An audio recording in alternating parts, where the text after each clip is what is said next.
ಸದ್ಯ ಸನ್ನಿವೇಶ ಹೇಗಿದೆ ಅಂತ ಅಂದ್ರೆ ಸರ್ಕಾರ ಹೊಸ ಸಿದ್ದರಾಮಯ್ಯ ಅನ್ನುವಂತೆ ಮತ್ತೊಂದ್ ಕಡೆ ಕೆಂಪಣ್ಣ ವಿರುದ್ಧವಾಗಿ ಕೆಂಪಣ್ಣ ಏನಿದು ಕೆಂಪಣ್ಣ ವಿರುದ್ಧವಾಗಿ ಕೆಂಪಣ್ಣ ಕಮಿಷನ್ ಕಿಚ್ಚುನ ವಿರುದ್ಧವಾಗಿ ಕೇಸರಿ ಪಡೆ ಒಂದು ರಣತಂತ್ರ ಹೆಣಿತಾ ಇದೆ. ಗುತ್ತಿಗೆದಾರರಿಂದಲೇ ಸಿದ್ದರಾಮಯ್ಯಗೆ ಗುನ್ನ ಕೊಡೋದಕ್ಕೆ ಏನಾದ್ರು ಪ್ಲಾನ್ ರೂಪಿಸ್ತಾ ಇದ್ದಾರ?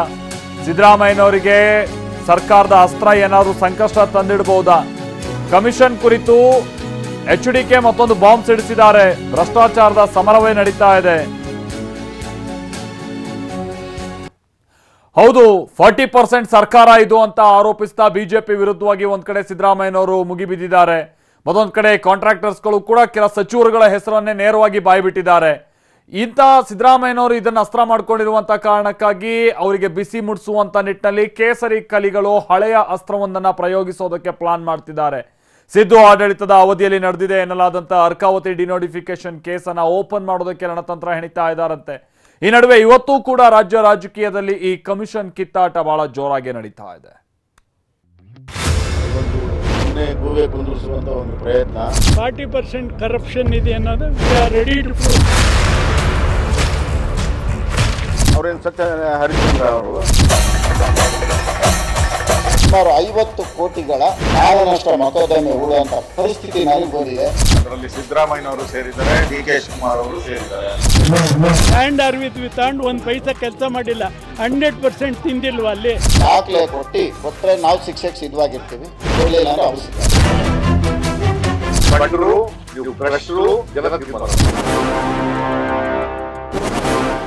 ಆ ಮನುಷ್ಯನ ಮಾನಸಿಕ ಸ್ಥಿಮಿತ ಕಳ್ಕೊಂಡಂಗೆ ಕಾಣ್ತದೆ. ಹ್ಯಾರಾಸ್ಮೆಂಟ್ ಮಾಡಿ ವಸೂಲಿ ಮಾಡ್ತಕ್ಕಂಥ ವ್ಯವಸ್ಥೆ ದೊಡ್ಡ ಮಟ್ಟದಲ್ಲಿ ನಡೀತಾ ಇರೋದು ಸತ್ಯ.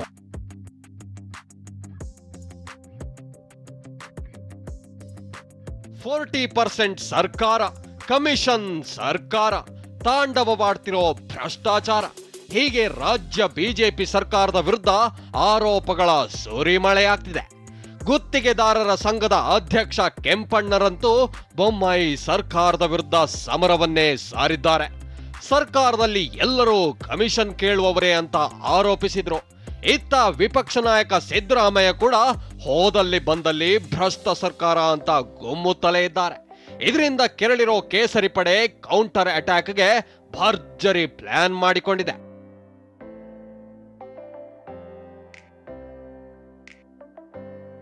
ಸಿದ್ದು ವಿರುದ್ಧ ಬಿಡಿಎ ಹಳೆ ಫೈಲ್ ಅಸ್ತ್ರ, ಕೆಂಪಣ್ಣ ವಿರುದ್ಧ Kempanna BJP master plan.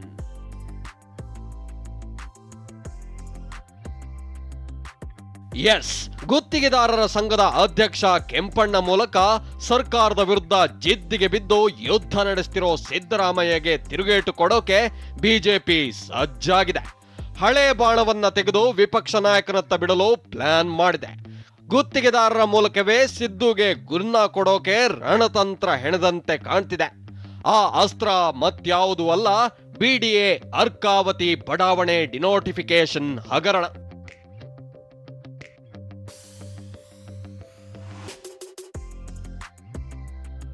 Arkavathi ಬಡಾವಣೆ ಡಿನೋಟಿಫಿಕೇಶನ್ ಹಗರಣ ಮತ್ತೆ ಓಪನ್.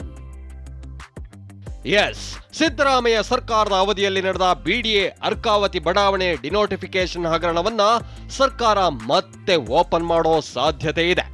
ಈ ಮೂಲಕ ಸಿದ್ದರಾಮಯ್ಯಗೆ ಬಿಸಿ ಮುಟ್ಟಿಸೋಕೆ ಪ್ಲಾನ್ ಮಾಡ್ತಿರುವಂತೆ ಕಾಣ್ತಿದೆ.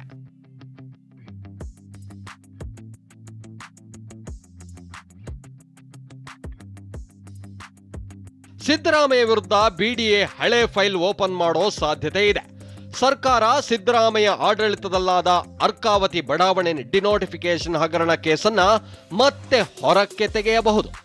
ನ್ಯಾಯಮೂರ್ತಿ ಕೆಂಪಣ್ಣ ಆಯೋಗದ ವರದಿ ಪರಿಶೀಲಿಸುವಂತೆ ನಿನ್ನೆ ಸಂಪುಟ ಸಭೆಯಲ್ಲಿ ಸಿಎಂ ಬೊಮ್ಮಾಯಿ ಮೇಲೆ ಸಚಿವರು ಒತ್ತಡ ಹೇರಿದ್ದಾರೆ.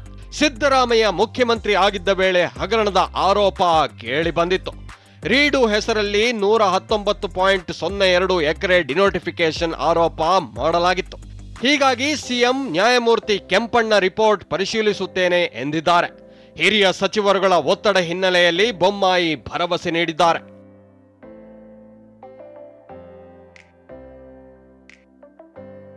ಏನೇನು ಬೇಕೋ ಎಲ್ಲಾ ರೀತಿಯ ಕ್ರಮ ಕೈಗೊಳ್ಳಿ, ಇನ್ನು ಬಿಡಿಎ ಅರ್ಕಾವತಿ ಬಡಾವಣೆ ಡಿನೋಟಿಫಿಕೇಶನ್ ಕೇಸ್ ಓಪನ್ ಮಾಡೋ ಬಗ್ಗೆ ಪ್ರತಿಕ್ರಿಯಿಸಿರೋ ವಿಪಕ್ಷ ನಾಯಕ ಸಿದ್ದರಾಮಯ್ಯ ಏನೇನ್ ಬೇಕೋ ಎಲ್ಲಾ ರೀತಿಯ ಕ್ರಮ ತೆಗೆದುಕೊಳ್ಳಿ, ಆದ್ರೆ ಸುಮ್ನೆ ಬುರುಡೆ ಹೊಡೆಯೋಕೆ ಹೋಗ್ಬೇಡಿ ಅಂತ ಬಿಜೆಪಿ ವಿರುದ್ಧ ಕಿಡಿಕಾರಿದ್ರು.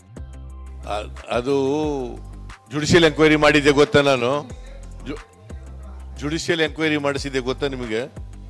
ಅದಾದ್ಮೇಲೆ ಡೆವಲಪ್ಮೆಂಟ್ಗಳು ಗೊತ್ತಾಗಿದೆಯಾ ನಿಮಗೆ? ಆಯ್ತು, ಅದು ನೋಡೋಣ. ಅದನ್ನು ಅದ್ರ ಮೇಲೆ ಕ್ರಮ ತಗೊಳ್ಳಿಯಪ್ಪ, ಏನೇನ್ ಬೇಕು ಅದ್ರ ಮೇಲೆ ತಗೊಳ್ರಿ, ಕ್ರಮ ತಗೊಳ್ರಿ. ನೀವು report is with the government ಅಲ್ಲ. ಸರ್ಕಾರದಲ್ಲಿ ಅವ್ಯಾಹತವಾಗಿ 40% ಭ್ರಷ್ಟಾಚಾರ.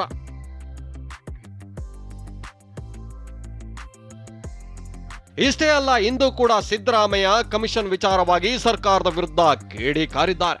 ಸರ್ಕಾರದಲ್ಲಿ ಅವ್ಯಾಹತವಾಗಿ 40% ಭ್ರಷ್ಟಾಚಾರ ನಡೆಯುತ್ತಿದೆ. ಭ್ರಷ್ಟಾಚಾರದ ತನಿಖೆಯನ್ನ ಸರ್ಕಾರ ಸಿಬಿಐಗೆ ನೀಡಲಿ ಅಂತ ಆಗ್ರಹಿಸಿದರು. ಈ 40% ಅವ್ಯಾಹತವಾಗಿ ನಡೀತಾ ಇದೆ. ಬೆಂಗಳೂರು ಕಾರ್ಪೊರೇಷನ್ 40 50 ಆಗ್ಬಿಟ್ಟದೆ, 100 ಆಗ್ಬಿಟ್ಟದೆ. ಯಾಕಂದ್ರೆ ಕೆಲಸನೇ ಮಾಡದೆ ಬಿಲ್ ತಗೋತಾ ಇದ್ದಾರೆ, ನಮಗೆ ತೊಂದರೆ ಕೊಡ್ತಾರೆ ಇವರು. ಅದಕ್ಕೋಸ್ಕರ ಒಂದು ಇಂಡಿಪೆಂಡೆಂಟ್ ಜುಡಿಷಿಯಲ್ ಎಂಕ್ವೈರಿ ಮಾಡಿಸಿ sir. We will produce what ever documents we have before the commission, enquiry commission. ಈಗ ಅಲ್ಲಿ ಬಿಜೆಪಿ ಸರ್ಕಾರ, ಇಲ್ಲಿ ಬಿಜೆಪಿ ಕೊಡಿ. ನಾನು 5 ಕೇಸನ್ನ ಸಿಬಿಐ ಕೊಟ್ಟಿದ್ದೆ ಅಲಿಗೇಷನ್ ಬಂದಾಗ. ಗುತ್ತಿಗೆದಾರರಿಗೆ ಹಿಂಸೆ ನೀಡಿ ಕಮಿಷನ್ ವಸೂಲಿ. ಸರ್ಕಾರದ ವಿರುದ್ಧ ಎಚ್ಡಿಕೆ ಹೊಸ ಬಾಂಬ್. ಬಿಜೆಪಿ ಕಾಂಗ್ರೆಸ್ ಕಮಿಷನ್ ಫೈಟ್ಗೆ ಎಂಟ್ರಿ ಕೊಟ್ಟಿರೋ ಮಾಜಿ ಸಿಎಂ ಕುಮಾರಸ್ವಾಮಿ ಸರ್ಕಾರದ ವಿರುದ್ಧ ಮತ್ತೊಂದು ಬಾಂಬ್ ಸಿಡಿಸಿದ್ದಾರೆ. ಗುತ್ತಿಗೆದಾರರಿಗೆ ಹಿಂಸೆ ನೀಡಿ ಕಮಿಷನ್ ವಸೂಲಿ ಮಾಡಲಾಗ್ತಿದೆ. 2008ರಲ್ಲಿ ಬಿಜೆಪಿ ಸರ್ಕಾರದಿಂದಲೇ ಕಮಿಷನ್ ಶುರುವಾಯಿತು. ಬೆಂಕಿಗೆ ಗಂಟೆ ಕಟ್ಟುವವರು ಯಾರು ಅಂತ ಪ್ರಶ್ನಿಸಿದ್ದಾರೆ. ಇಲ್ಲಿ ಬಿಜೆಪಿಯ ಸರ್ಕಾರ ಬಂದ ನಂತರ MLAಗಳ ಮಟ್ಟದಲ್ಲೇ ಗುತ್ತಿಗೆದಾರರುಗಳು ಹಣ ಕೊಡ್ತಕ್ಕಂಥದ್ದು, ಇಲ್ಲ ಯಾರದೋ ಹೆಸರಿಗೆ ಗುತ್ತಿಗೆ ತೆಗೆದುಕೊಂಡು ಅವರೇ ಕಾಂಟ್ರಾಕ್ಟ್ ಮಾಡ್ತಕ್ಕಂಥದ್ದು, ಈ ಸಿಸ್ಟಮ್ಗಳು ಪ್ರಾರಂಭ ಆಯಿತು. ಈ ಪರ್ಸೆಂಟೇಜ್ ಸಿಸ್ಟಮ್ ನಿಲ್ಲಿಸಬೇಕಾ? 1 ವರ್ಷ ಕೆಲಸ ಬಿಟ್ಬಿಡಿ, ಮಾಡಬೇಡಿ. ನಾವು ಪರ್ಸೆಂಟೇಜ್ ಯಾವ ಕಾರಣಕ್ಕೂ ಕೊಡೋದಿಲ್ಲ, ಏನಿದೆ ಆ ಕೆಲಸ ಮಾಡ್ತೀವಿ ಅಂತೇಳಿ ನಿಲ್ಲಿಸಿ ಕೆಲಸನ. ಎಷ್ಟು ದಿವಸ ಈ ಸರ್ಕಾರ ಈ ರೀತಿ ನಿಮ್ಗೆ ಡಿಮ್ಯಾಂಡ್ ಮಾಡ್ತಾರಾಗಿದ್ದು ನೋಡೋಣಂತೆ.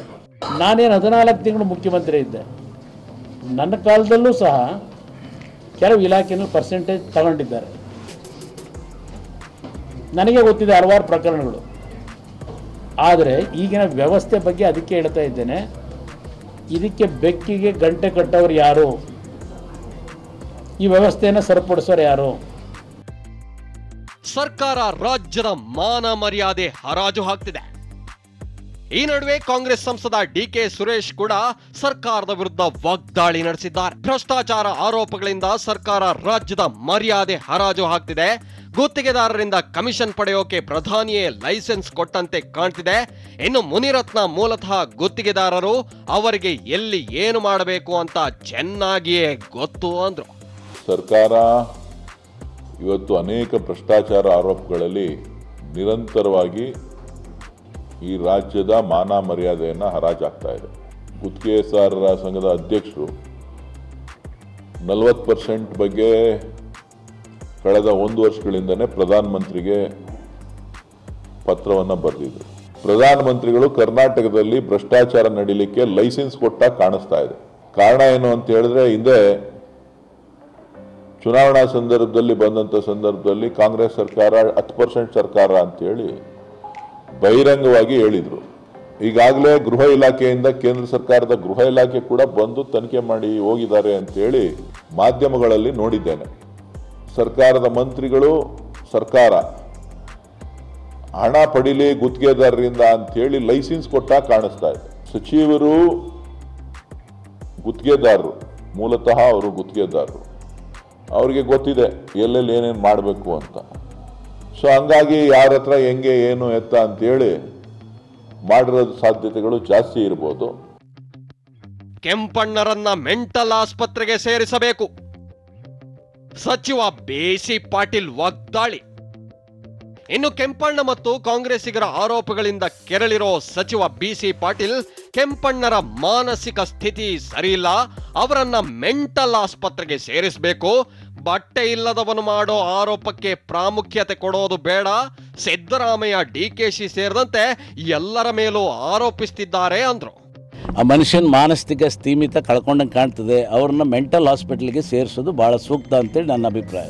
ಯಾರೋ ಒಬ್ಬ ತಲೆ ಬಟ್ಟೆ ಇಲ್ಲದಂಥವನು ಆಧಾರರಹಿತವಾದಂಥ ಹೇಳಿಕೆಯನ್ನು ಮಾಡ್ತಾನೆ ಅಂದರೆ ಅದಕ್ಕೆ ಇಷ್ಟೊಂದು ಇಂಪಾರ್ಟೆನ್ಸ್ ಮಾಧ್ಯಮಗಳು ಕೊಡಬಾರ್ದು.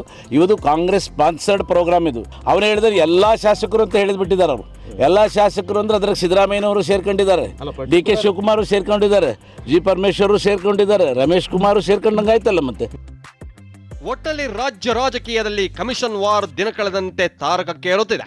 ಭ್ರಷ್ಟಾಚಾರ ವಿಚಾರದಲ್ಲಿ ನಾಯಕರ ಮಧ್ಯೆ ಕೆಸರೆರಚಾಟ ನಡೆಯುತ್ತಿದೆ. ಮುಂದಿನ ದಿನಗಳಲ್ಲಿ ಇದು ಮತ್ತೊಂದು ಹಂತ ತಲುಪೋದ್ರಲ್ಲಿ ಯಾವುದೇ ಅನುಮಾನ ಇಲ್ಲ. Bureau report, TV9.